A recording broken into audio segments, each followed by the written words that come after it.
Ito yung site kung saan pwede mong i-check kung may violation ka sa motor. Sa taas, type yung ARC number. Tapos sa baba, yung birthday. Una yung year, month, then day.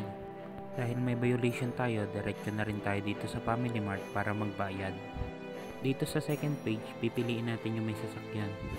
Tapos yung sasakyan ulit. Pagkapindot nyan, pipiliin mo yung sa unahan. Bago sabay scroll down mo lang. Bago sabay i-check, then okay. Tapos piliin ulit yung nasa unahan. Key in ulit yung ARC number. Pagkatapos maki-in yung ARC number, i-okay lang. Next na i-key-in yung birthday. Dapat ang gagamitin yung year ng Taiwan.